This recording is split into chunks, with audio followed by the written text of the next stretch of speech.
Hey y'all! Well, we're here to do the subjective review on this little Angel's Horn turntable. And you can see we've got an older Techniques turntable sitting here next to it. And you'll learn in a minute why it's sitting here.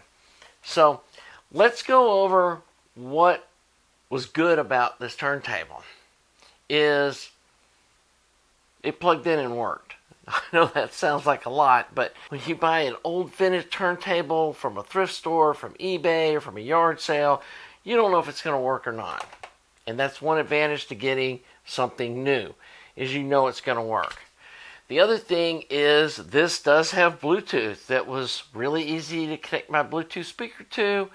And honestly, I don't know how the stereo pairs of Bluetooth speakers work and all of that stuff. So I don't have any, so not going to be talking about that stuff. I just had like a, single little Bose Bluetooth speaker that I hooked up to this. It was easy to connect and it sounded fine. And then let's talk about the RCA out into my amplifier. Tried the internal phono stage and doesn't have a very hot output. I don't know whether the cartridge doesn't have a very high output, and so there's not a lot of gain in the phono preamp circuit, and so the output of this into my 300B amp pretty much had to turn it up to full volume to get like 80 dBs out of the room. So I would have needed to use some sort of preamp, and there's those little $100 preamps that you can put in there. And, some of the amps out there in the market, like the R8, the input sensitivity is so high that that wouldn't be an issue. But just wanted to touch on that point. The output of this preamp it sounds okay. The bass is pretty decent, especially for one of these, budget phono stages. The top end's not very sparkly. It definitely rolls off, or to my ears, it definitely was rolling off on the top end. And so there's certain kind of music, especially certain kinds of masterings, especially like some of the masterings in the 70s that were pretty bright, would probably sound good on this, or it would be pleasant to listen to. Where on a really audiophile setup turntable system, they're a little grating. And so it does have that going for it. That's probably the market that this thing is targeted for, is not for like people listening to like Blue Note, audiophile type recordings. It's more for, hey, I've got a stack of old vinyl I want to listen to kind of people.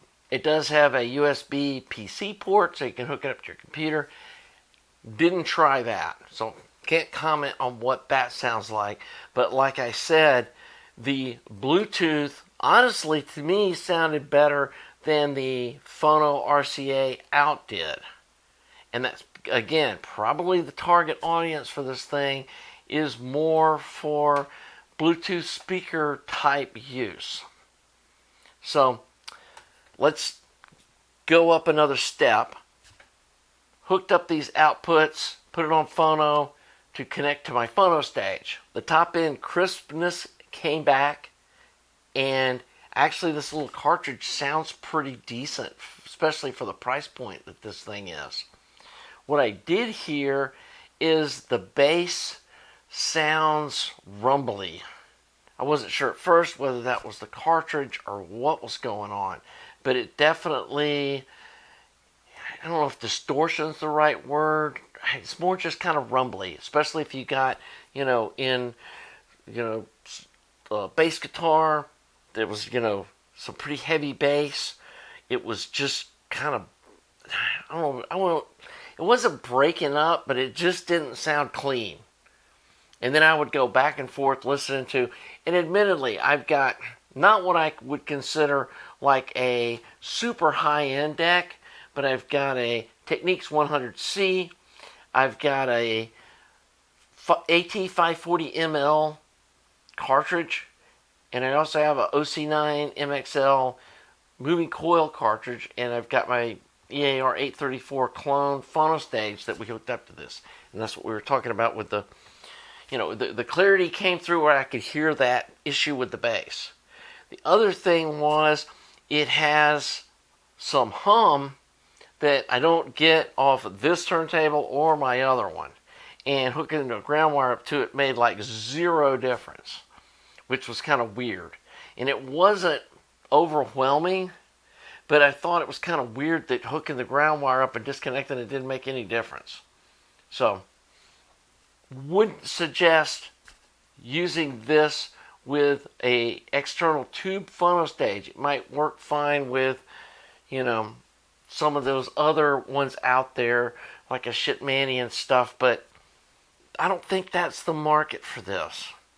So then I did try putting the 1895 cartridge on it, and I tried it both with the super cheap little conical stylus, and that setup came on my 100C, and then I had bought the kind of upper mid-level stylus that's the elliptical one for that cartridge, that when I swapped them on my 100C made a huge difference in the sound quality.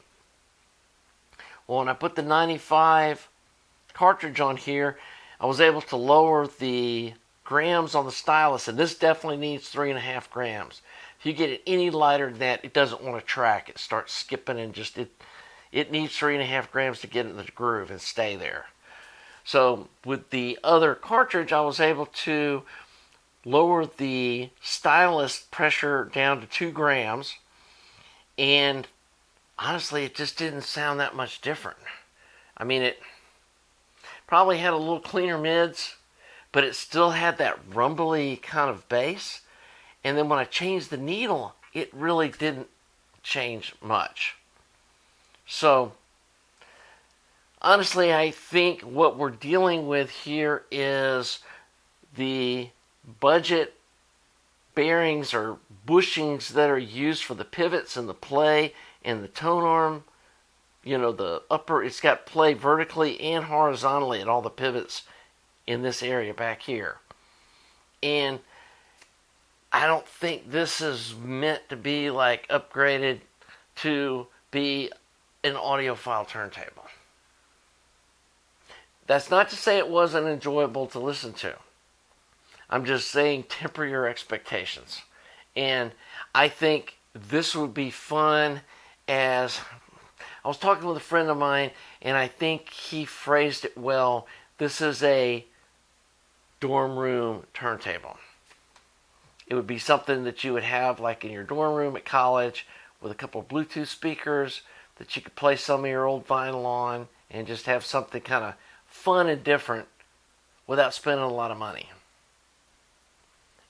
Don't think this is worth buying with plans on upgrading it with like a $300 cartridge with a fancy stylus and, dialing in things. I don't think this is going to get you there. So, as long as you temper your expectations, this could be a good purchase for the right use. And so, I'm not in any way saying this is junk. I'm just saying this really isn't audiophile grade equipment, and you really shouldn't expect it at $150. I know a lot of folks, you see these YouTube videos, and I could get a ton of hits, saying giant killer turntable, but it's just not, guys. I mean, it's for what it costs, and there's a whole bunch of these out there. I've seen reviews on different ones that some of them look identical to this, but they don't have the pitch control, and they got an aluminum platter, and it's got somebody else's name on it, but the rest of it all looks the same, and the back of it looks the same.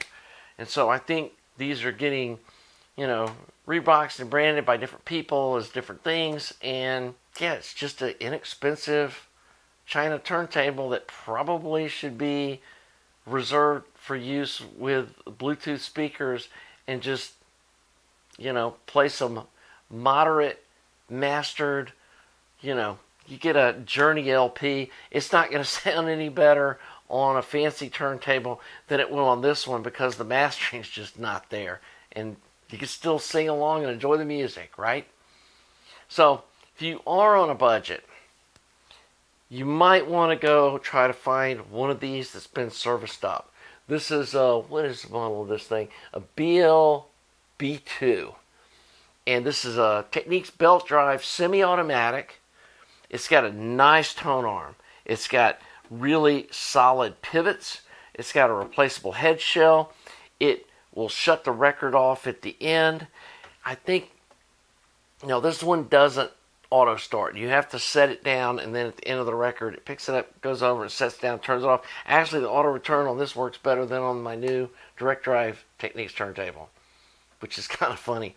The pitch controls right here in the front. This is a problematic part of these turntables. This pitch control gets dust and acts weird, and stuff happens to it. So make sure this pitch control, like when you go in one direction, the strobe goes one way, and when you go the other way, if you're moving the pitch control and the thing's going like this, yeah, you've got an issue with this potentiometer, and just take a pass on it. And that's something you can plug in and check at a thrift store.